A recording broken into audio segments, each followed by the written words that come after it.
Everyone, how's it going? It is I, the real Randy Chavez. I am coming at you today with a podcast update video with Carl Choi. We're going to be talking about VeVe, 24/7 comics, running companies, and more. Everyone say hello to Dashi. Hello, Dashi. What's up, Dashi? What up, Carl? How you doing today? Where No. you said you have to travel later? Where are you traveling to? I got an event, and it's when I say travel in Los Angeles, that means going from the east to the west, and Yeah. that's literally going from one country to the other. So I'm going. Takes an hour to go 5 miles. So it's gonna be a minute. So I'm excited to talk to you. We're gonna pack a lot in this hour, but first of all, thank you so much, VeVe Gold member over here, for having me as part of your cast. And you know, I felt all the love at New York Comic Con, so I'm excited to continue that conversation. Of course, always great to have people like you. And if do you have a gold logo? I don't. You know, I got into VeVe a little later. I was kind of in the camp of decentralized NFTs and physical comic books. And then, as you can tell, I kind of love my one-of-one original art as well. And so, yeah, man. Wes, thank you so much for even taking a read. One of our big missions, Wes, is to get people to start reading comics again, because there's some good shit out there, man. I think it's the Mr. MC1 in the building. He's Bay. Yep. Yeah. So there's I know in California going like 5 miles takes like an hour. So I know you gotta leave early and stuff. As I and we'll get to the story that you had just mentioned, but as I was hearing that story, you're the second person this week to tell me that they've ran into a scuffle. And we'll get to that. I was wondering, when you were in strategic advisor of Studio Munbao, which they do have a focus on anime and tabletop gaming. Did you ever watch any, like, your favorite anime? Have you ever seen My Hero Academia? Of course, dude. In Studio Munbao, I'm still an advisor. And you you watch out. I mean, it's gonna come out hard next year. So a lot of the things you're seeing happening with 24/7 comics definitely follow Studio Munbao and see what's happening there, because there's a lot of IP being developed there. And the way I like to kind of preview it is Dungeons and Dragons for anime. Okay. Yeah. That's cool. I would love that. That's so awesome. All right, so you've had My Hero Academia. I'm glad that you like that. Is there who annoys you on that show, and who do you love? Who do I love? It's been so long. Who are the names of all the characters? Well, All Might, obviously, who's the best. All Might is the best. All Might is dope. You have Deku, who starts out as someone who's unquirked. Then the fire guy, right? The fire guy? The fire... well, Todoroki has half fire, half ice. Half fire. Okay. And then you have Bakugo, which has like explosions from his sweat glands. Yes, the explosion guy. That guy, I mean, no one really annoys me. I can't think of... I mean, honestly, that show is so beautifully composed. So my dream would be to create like an American comic book version of that. I think, in a way, if you think about, My Hero Academia, like, it's essentially X-Men, right? It's a school of Professor X, but they took it to like an elementary, high school perspective, where all that drama actually has a lot higher stakes, but yet contained in an environment that we can all understand. So it's freaking genius, man. I mean, I can't get over how the Japanese and then manga anime area, how crazy it is. But I'm just turning on the AC because it's so hot over here in LA. I mean, it's so good. And we'll get to that later. The reason why I asked about that is because that first episode where Bakugo is captured by this like sewer monster, and Deku with absolutely no powers, like no reason to go charge this monster, and like he does, and he buys enough time for All Might to come and save the day. Spoilers. But you had you said you were in like this. You said you were in this weird. How did this come about? Where were you walking that there was like a bunch of teenagers? I wasn't walking, man. It was honestly like growing up in the States. I came here when I was 8 years old. I didn't speak the language. I didn't know the culture. And I was like a loner. I didn't have a lot of friends. And honestly, when I say comic books saved my life, I meant it. And so when I was like 12 years old, my cousin brought a bunch of comics over, and I saw a copy of Wolverine. I think it's Frank Miller #1. And I remember just falling in love with it. And like, I embodied Wolverine as a kid. And so growing up, I remember getting in a lot of fights because, as a minority growing up in the States, often, you got to stand up for your friends. And there was a lot of bullies. And so it wasn't just, dudes I was telling you about, like it was like football players or whatever. But I was kind of the guy that stood up to the bullies and, better or worse, I got my butt beat a few times, but for the most part, I thought I was a superhero. And a lot of it had to do with comics. And so I was telling Randy how I literally have a big scar on the back of my head because I hit a baseball bat because of that. But, I think all of it was worth it. No pain, no gain. And, in the 90s, it was kind of rough in the neighborhood. And so I think you just got to, stand your ground and understand what you represent for. And that's why today, like if, we're at a Comic-Con and someone bumps into you and tries to punk you, I'll jump in like Wolverine, like I did as a kid. That's just in my nature, and it's because the comics taught me something about life and loyalty and the importance of like being down for your crew. So that's a little journey there, I love that. There's a quote that I'm often reminded of from Android 16 from Dragon Ball Z, where it says, to fight, it is not a sin to fight for the right cause. And there are those who words alone will not reach. And I was like, oh my God, that's amen. I love that. so good. So you mentioned before about the Japanese having some wild anime and wild shows and manga. Evermind's a little wild as well. I know that you're like publisher of that. I want to get into that. Yeah. When you first read, like whether it was the first draft, I don't know if you have how much input you have on what things you're allowing and what you're not. Could tell us a little bit about your role there first, and then I'll ask the questions and reactions. Sure. Yeah, I'm a publisher for 24/7 Comics. We call ourselves a creator-led venture because we truly are that. I actually believe that creators do their best work when giving the space and the support and proper marketing when their stuff comes out. And so that's the ethos of 24/7 Comics. We call it partnership publishing. And so when we say partnership, it also means sustainability. Often, before we came around, often the industry is seen as twofold. One side is the big two, where you're paid, kind of livable wages if you're up there, but you're told what to write, what to draw, and the creativity is limited, right? But you get to draw awesome Batman, Iron Man, and all that. So it's great. That's like a huge, win for a lot of creators. On the other side, there was the, what they call creator-owned books, where these publishers will just take your book and put it out there into the world. And often it's done without marketing. And sometimes, to me, that's kind of shooting blind, right? And so for us, we built a model in collaboration with our creator team. That's the best of both worlds. We take all the risks. We pay them upfront for their time and efforts, as we should. And then they have an upside to the IP for the life of it. No matter if we make movies, we make T-shirts, we make hats, they'll get a merch. Yeah, exactly. Everything moving forward. And that's why you may see a lot of our creators being a lot more motivated of being out there at the cons, hustling, because that's pretty much what it takes, man. And I think a lot of times the reason creators don't do that is because they don't have a stake in the upside. So why would they go travel for the IP and go promote it? So we want to create this true sense of ownership. Now, that's a long way of answering your question. Going back to Evermind itself being a wild property, that property itself came very differently.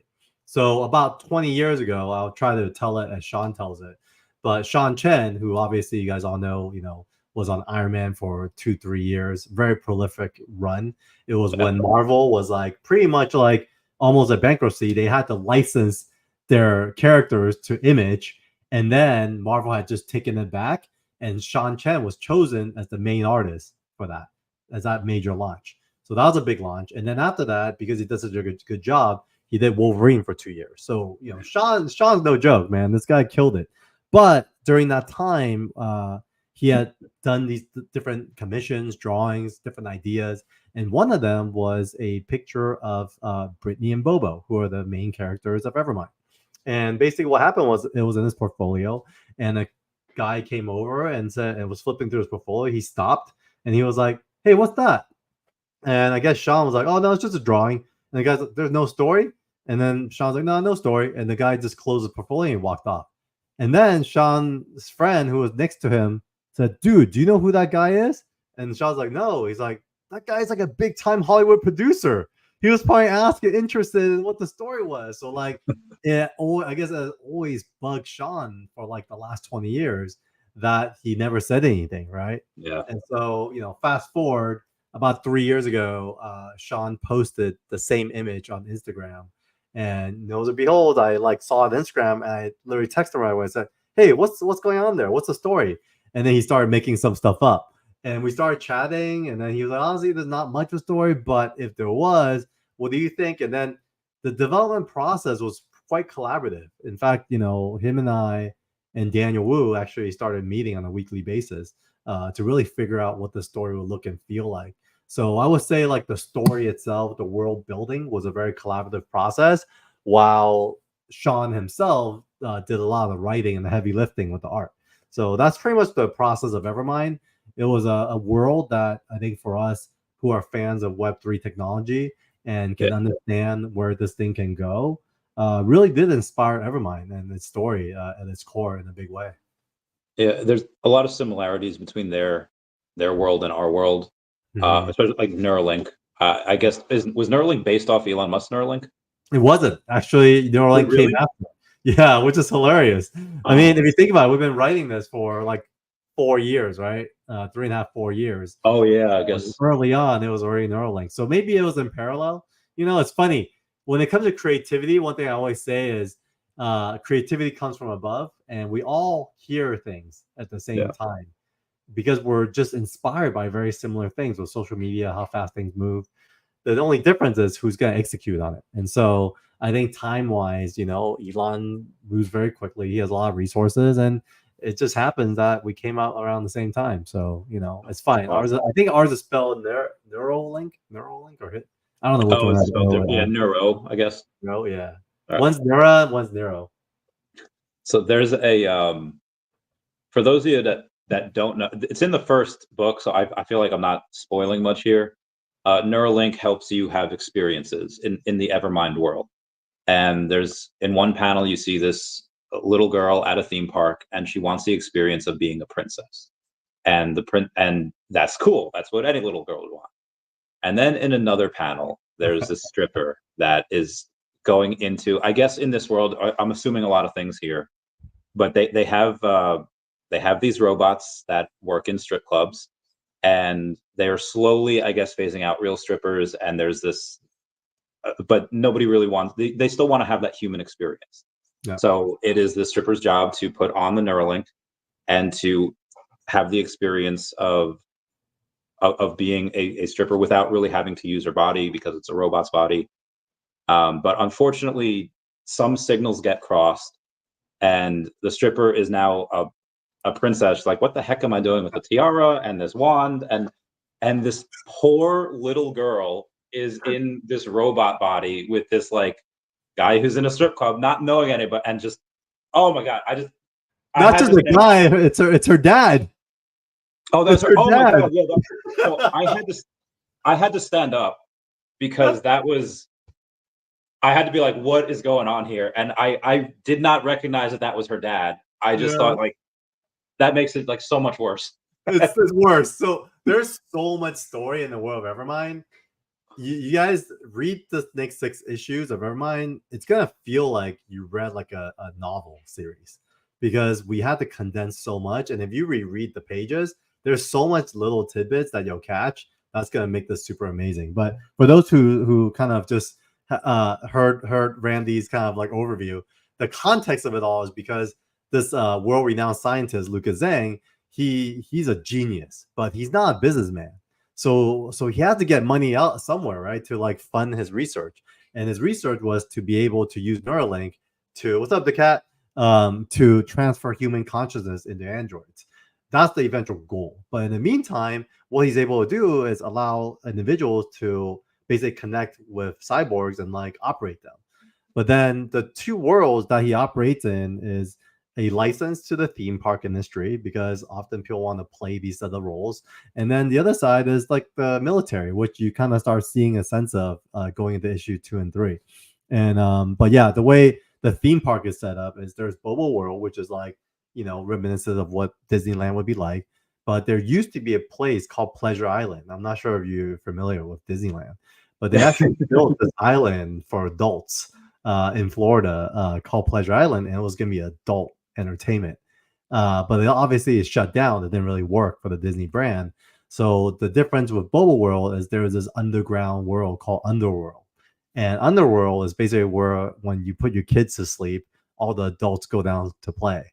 And so that's basically what happened. There was like a cross stream of this Underworld cyborg of a Britney bot and this kind of underground mech Britney, who is the entertainer for her dad, who thought he had dropped her off to this day as a princess experience, but turns out had a little wire cross. But yeah, it's pretty funny. The moments are hilarious. Sean is such a freaking funny guy, and there's so much like hilarious moments throughout this whole series. I don't know how far you got, but it gets pretty hard. I read both issues. Okay, what went through your mind when you read that? Was it laughter at the ridiculousness? Was it like, oh my god, this poor girl? Like, what? I need to know what. I was what laughing my ass off. I thought it was hilarious because I do feel like one of the things growing up when I read comics, they were I don't know, in the 90s when we read comics, there's a term called reading up. And so, we didn't have as much like violence on TV or like kind of naughtiness on TV. And at the same time, it's like you don't want to carry on Playboys all the time, right? Or like Penthouse, where it's too much. So comics kind of was like a teacher for a lot of us growing up on what the adult or the teenage adult is like. And so you kind of read the swimsuit issues, you read like the jokes, you read the societal adult interactions, and that's kind of what Evermind's providing. It's kind of fun to me. There's gonna be some violence, but there's also some like adult scenarios that's gonna make you laugh. And so yeah, it's I like it. I like that a lot. So now I'm getting a little bit more of your sense of humor here. This is great. In the second time I had to walk away, I'd probably because I've seen this clip, like the real. I don't know if this was based on that. In real life, there was this woman that had a chimpanzee, ripped her face off. She was like an Oprah, and they bring this chimp back to life. They take the consciousness of this now dead chimp and they put it into a mechanical one. Completely rips the girl's face out, like blood everywhere.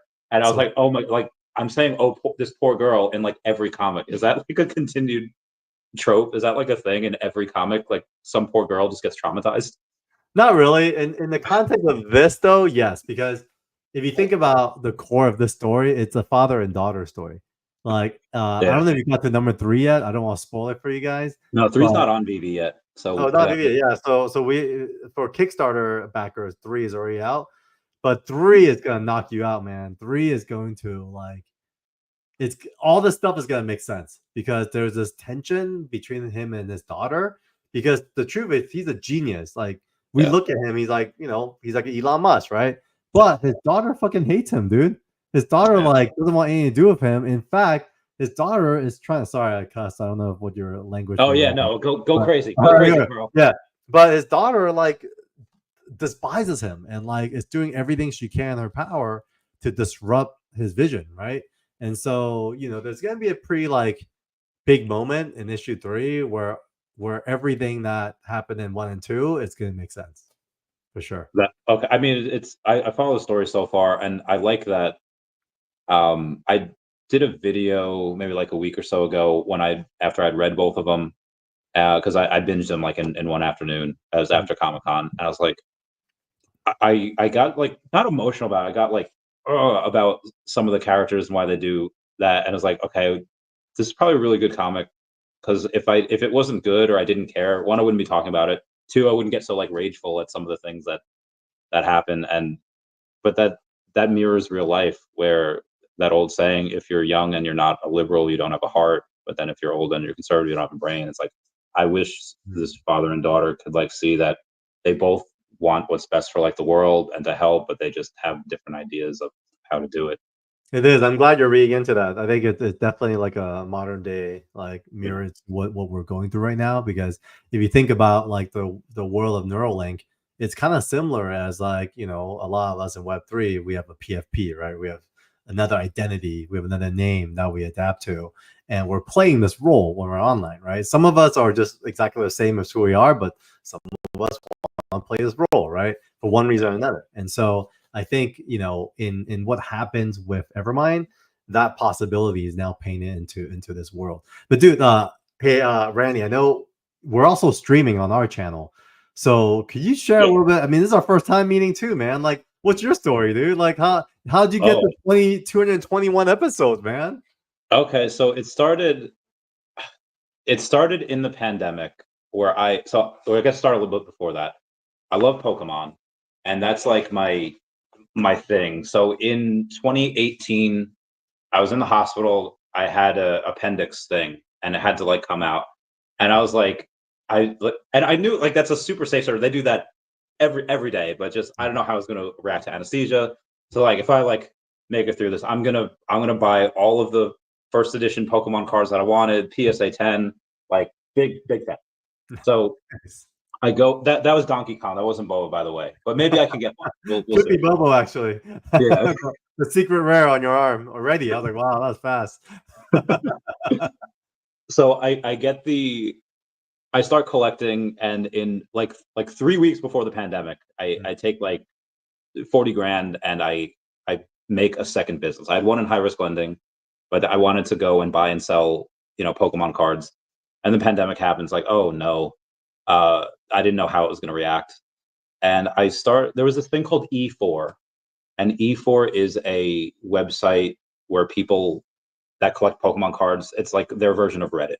Got it. And there was one tab that had, sales. And on eBay, once a month, like 5 weeks or whatever, PWCC, that big auction house, would have a super large, they would put in like, you'd send your stuff to PWCC and they would auction off all of their Pokemon cards that they would get throughout the month.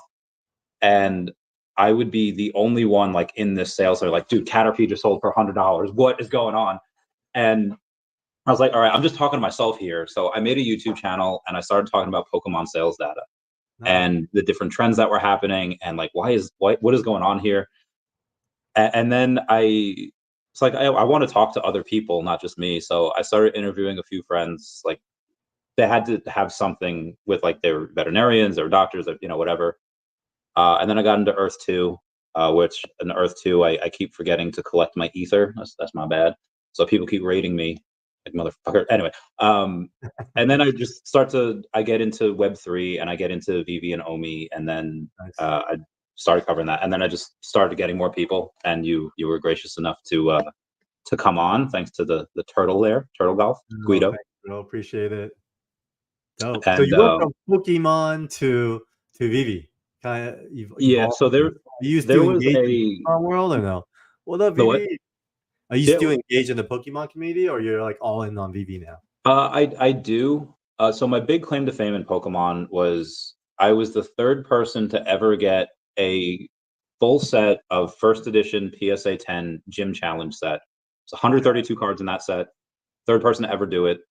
And then I bought a trophy Kangaskhan PSA 10. I bought for like $80,000, and everyone is just like, "You're fucking insane." This like every like new step in my life, people keep telling me I'm like, bit I was like, no, like I promise this is until you're not. And then like a year after I got it, I sold it for $279, and suddenly I wasn't stupid no more. Yeah, I mean it's crazy. I was gonna say like before pandemic was finding the perfect time to buy into all the Pokemons in a big way because it really took off. I mean, it was I'm great. a Magic the Gathering guy, so okay. I'm a big fan. And in fact, I was so happy because I got to get this at New York Comic Con.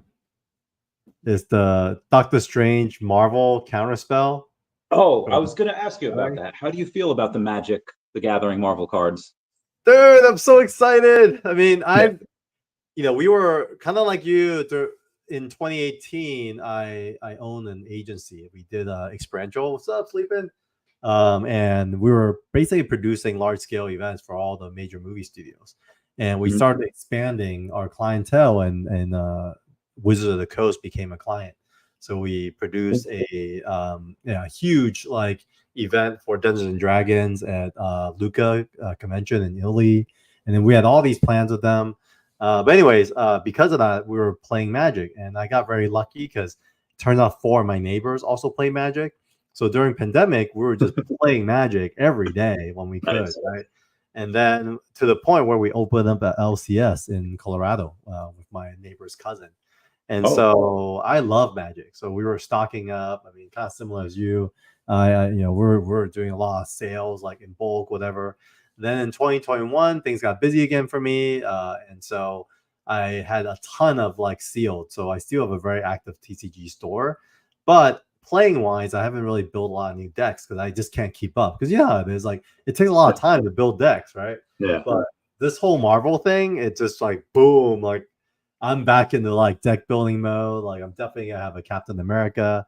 I might do like a Wolverine. So I think Cap and Wolverine, those are two of my commander decks that are definitely happening. So I'm so excited. And I go to tons of cons my whole life, but I never ever stood in line waiting for an exclusive before. And I actually did do it for this one alongside with a couple of the creators I work with because we're all Magic fans. But yeah, I think this is going to be the biggest smash hit for both Marvel and Magic in 2025 for sure. Cool. I can't wait for that. Anything that brings attention to TCGs, I just love because they're so hard to make. Did you ever get into MetaZoo like a year or two ago?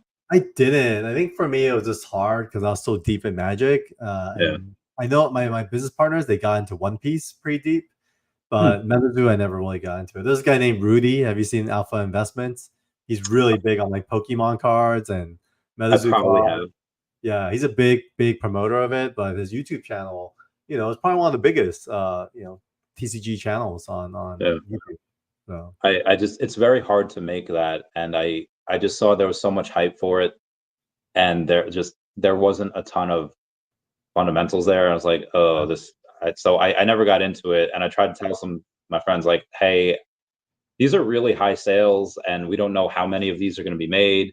And it was like, no, it's going to the moon. Like, it's going to go stonks. And I was like, I don't know. But speaking of stonks, Dr. Fuse has over 700 Evermind #1. Oh my God. Thank you, Dr. Fuse. Appreciate it, brother. He's a beast. We love, really appreciate the support. Really appreciate he's got a lot of those. Yeah. How do, when are we going to get Evermind #3? Oh, I know we just got #2, but I was on a call with David today, talking about Evermind #3, and we're gonna have a slate for all of next year because, I don't know if I had a chance to ever share this to the VeVe community, but we spent about 3 years developing content before we dropped our first. So we were partnering with a lot of creator teams. One thing I don't like is having to wait for stuff too long. And so before we release anything, we want to finish our books first. So we have 10 original IPs finished. We have about 36 issues already done. And so this next year, our goal is to probably take a break the next 2 months, just the holidays, right? And then Evermind, when it comes out, we're going to have a really cool. If you guys thought Bobo was cool, wait till you guys see what's coming with Evermind 3. It's going to be badass. I showed David today, and David was like, what? So you could double check with him and see if he was surprised. But he was pretty excited. I'll shoot him a message after this. I was talking to him yesterday. I had Greg Weick on the podcast. Do you know who he is? No, I don't. He owns Beyond Comics. He's got a bunch of independent licenses and stuff, and trying to get him on VeVe. Hopefully we can get him. I was like, hey, you should do this. But yeah, he like just released a couple. Like he's got a ton of characters, but he like just released like the first comic.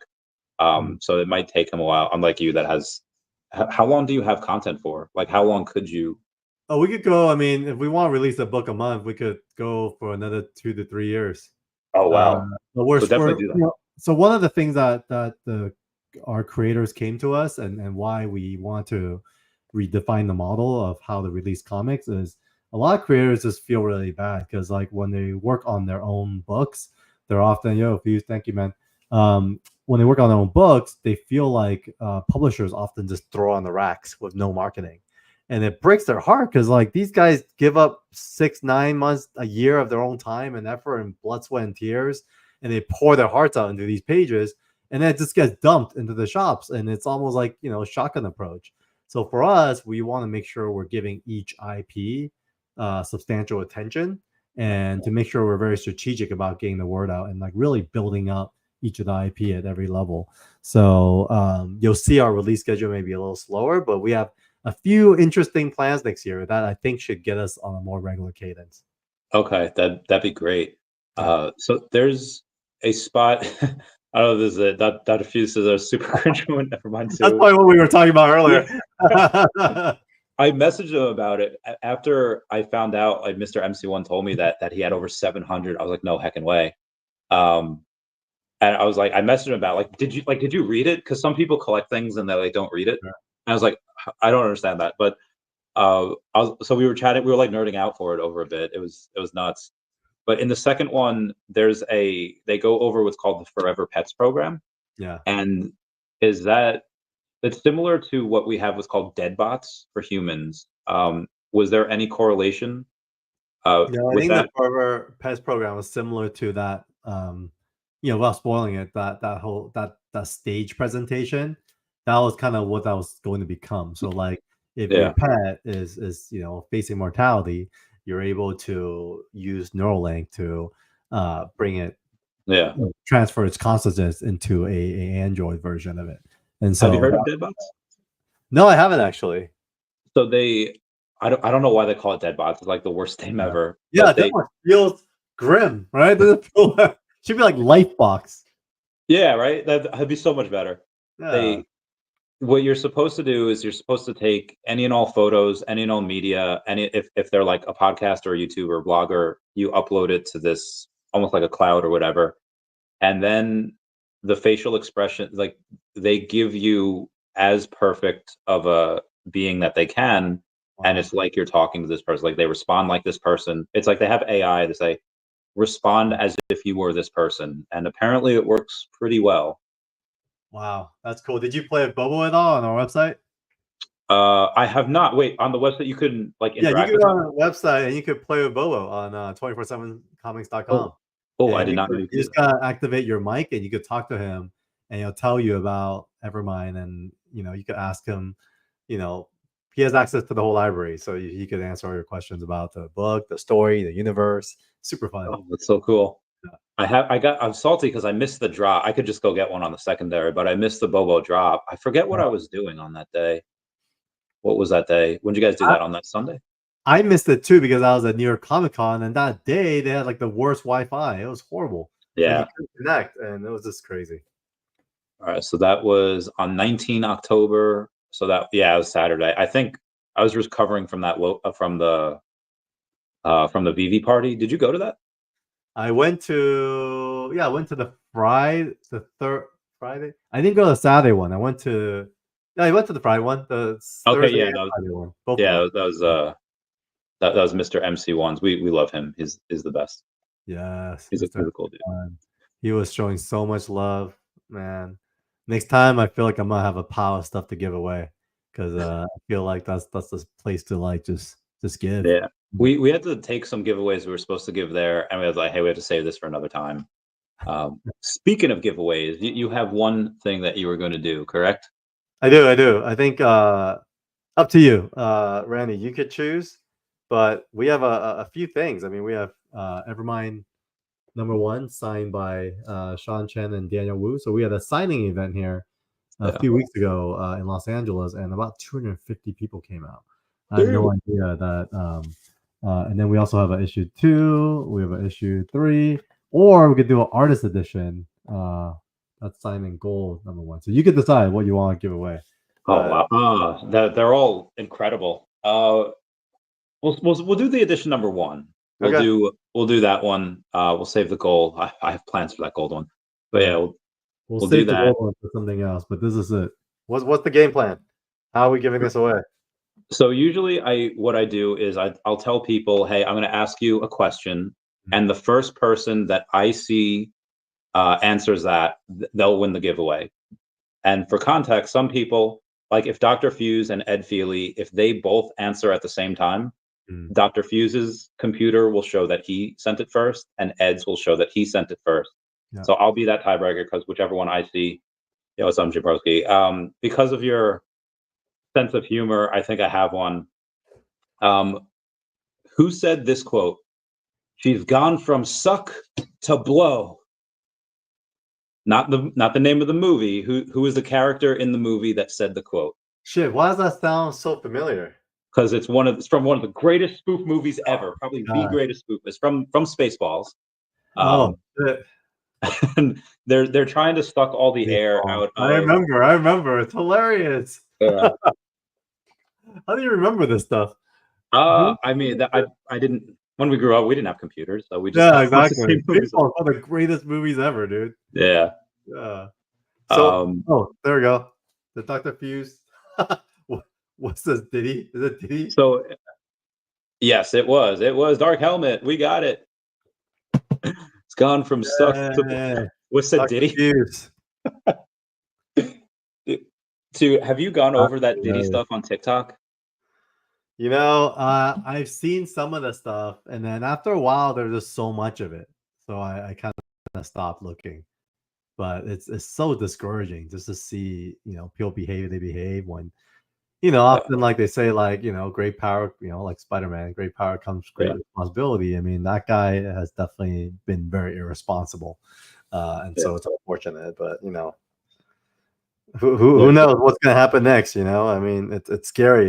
He's kind of like the Epstein for hip hop, right? So Epstein didn't survive, so who knows what? Hope he gets through all this. I mean, I don't think Epstein unalived himself. I think that was for sure. 100%. 100% higher powers. I think we all know that. I think media knows that. People are just it is what it is. It just happened. Open secret. It's crazy. Dr. Fuse, I send you a message. Just send me your address, and I'll get that over to Mr. Carl Choi. I have his address already. That's the funny part. Oh, okay, cool beans. You're good, Dr. Fuse. We got you. I got him. Thank you so much for that. That was great. There was I'll say we didn't have computers. So what did you spend? I know outside of comic books, but what type of media did you consume when you were younger? What type of was it? I guess there wasn't too much anime back in the day. Comic books. I think one of the things I did consume anime wise was VHS of like Akira back in the day. I watched Akira so many times, and it's like I can't quote it. I'm really bad with that kind of stuff. Like I can't, like the other thing I can't do is hear song lyrics very well for some reason, even though I worked in music industry for like 15 years. But for some reason, it's just one of those things that never really stuck. But comic books was a big one. Then I just love movies, man. Like I go to the movies at least like 2 or 3 times a week. Like I have all the subscriptions, and any moment I have extra time, like if I go to the event tonight, this thing, if I get out at like I get out anything earlier than 9, I'll check to see if there's any seats at Alamo Draft House, and whatever movie is out, I'll just go watch it. So that's just my jam. Like I love movies. I love them too. A lot of Marvel now recently. Not Spaceballs. Ghostbusters has been my thing because they had that couple. It's been a great run. Like the last few Ghostbusters, they did a good job. Like I don't hate it. It's great. Yeah, I love that stuff. So you mentioned music, and that's something I want to talk about as well. When you were founder and CEO of the Catch Music Group, oh my god, you come in 2004, a year before Hips Don't Lie comes out. What was music like in the mid? What was that like being a producer for that in the 2000s? Yeah, I'll give some context as to kind of how I got into it. So I was graduating. My first job was at Anderson doing consulting. Then I got into Lionsgate. Then I moved into entrepreneurship. And my first gig as a business was a promoter. So I used to promote clubs in Hollywood.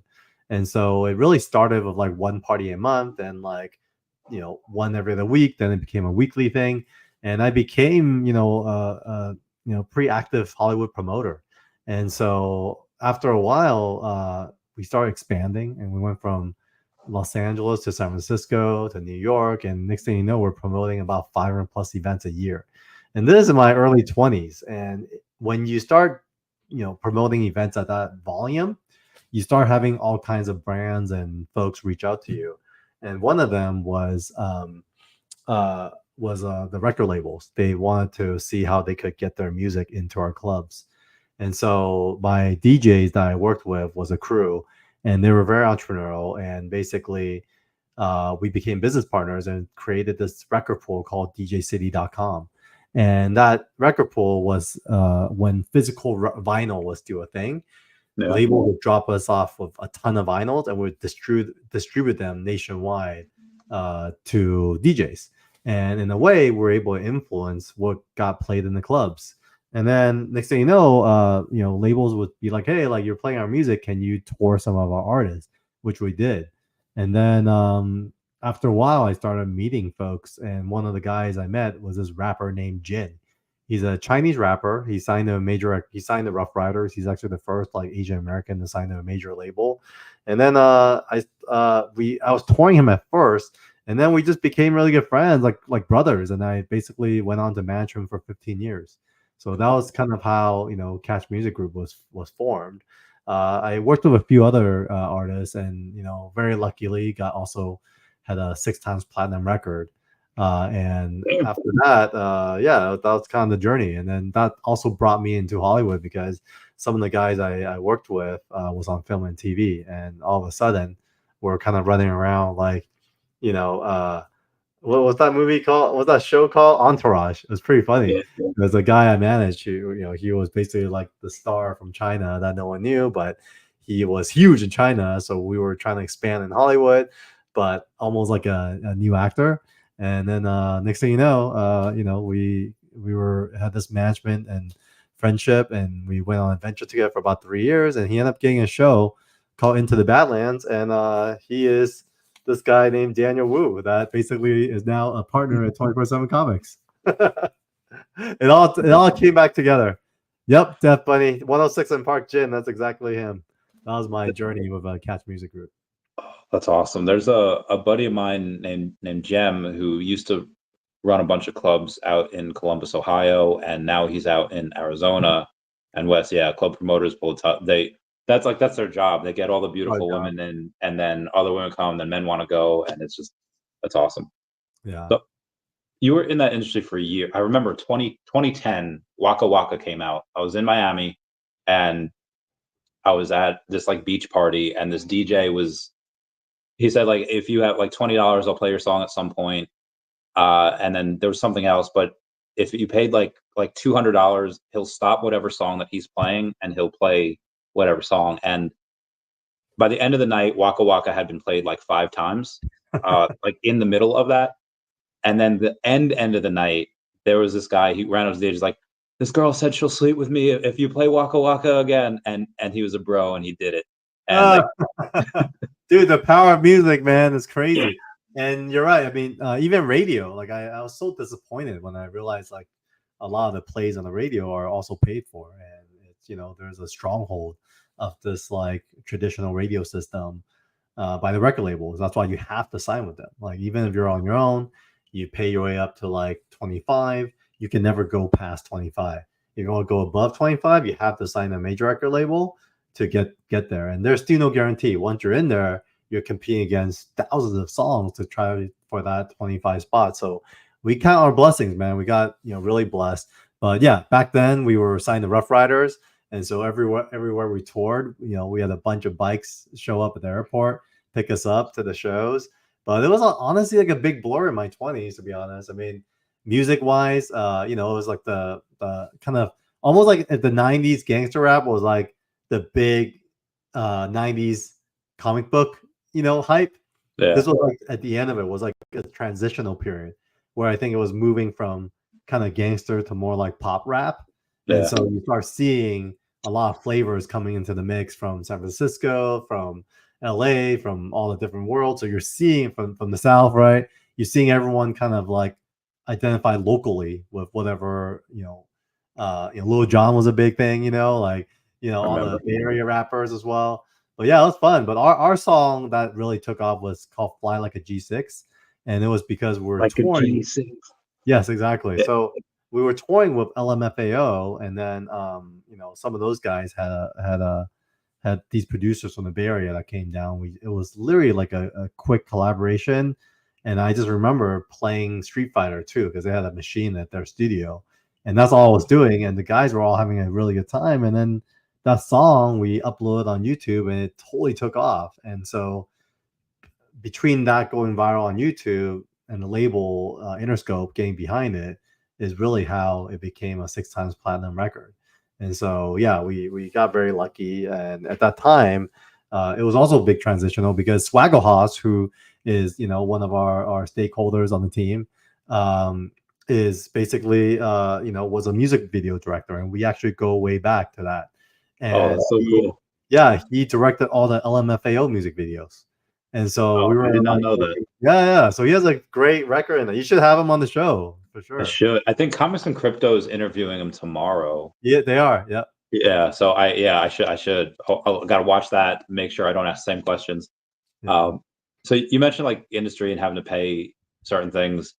What do you feel about the conspiracy that if a young girl wins an award, she has to thank Beyonce, or else? I don't know. Like, is that a thing? Yeah. So it. I don't know if this is me connecting dots that aren't there, but there's plenty of other people that were doing it. I didn't even think about this independently. I just followed other people on TikTok, like, Kanye, there's a bunch of people that young girls, when they win Grammys, they thank Beyonce. Okay. And if you don't, typically the career is like over. One girl like wound up dead. And there's when Taylor Swift was about to win her award, I guess she, like, years ago, that's when Kanye goes and interrupts, like, Taylor, I'm gonna let you finish. But Beyonce is the greatest of all time. So he kind of like did it for her. And I was like, oh, what maybe the heck? Her. That's yeah, dude, it's wild. So wow, I remember that Kanye moment. That was hilarious. But yeah, I know it's weird. I did see some weird stuff with like Diddy, Jay-Z, and Beyonce on TikTok as well, which is strange for sure. Yeah. There's a Dr. Fuse says double it and give it to the next person. He says he's already got a bunch of stuff from you. So we'll do another. It'll be for the same comic, but we'll do another question. So it'll be the same comic. Yeah. Instead of sending it to Dr. Fuse, we'll do another person here. So let's think of. Well, I guess I already said when Waka Waka came out. I say we should do something with music. Sure. And the song Video Killed the Radio Star. What year did that come out? Comment down below. Video Killed the Radio Star. What? Yo, 247 comments. What up? Yeah. What year did that come out? And then hopefully we'll Rough Riders part of DMX. Yep. Same DMX guy. Yep. DMX is hilarious. You are close, Chase Blanchard. You're not correct, but you are close. Within X amount of years. Also close, within another X amount of years. How do you guys remember this stuff? I have no idea. Well, I just Googled it, so I just that's the quickest way. But the song was stuck in my head, so I don't know why it was stuck in my head, but it was. Again, I'm going according to Google here. So I know a lot of people are going. Y'all are really close. Y'all are super close. 1979. What does Google say? So no one's done it yet. No, nobody's commented yet on the app. Why is anyone Googling it right now? Yeah, I feel like people should be Googling, but they're yeah, Omar's super close. He's been super close twice now. It's like 1981.5. We'll see what they. Maybe 82. Someone said 82 already. 83, 79 said. Okay, someone said 79.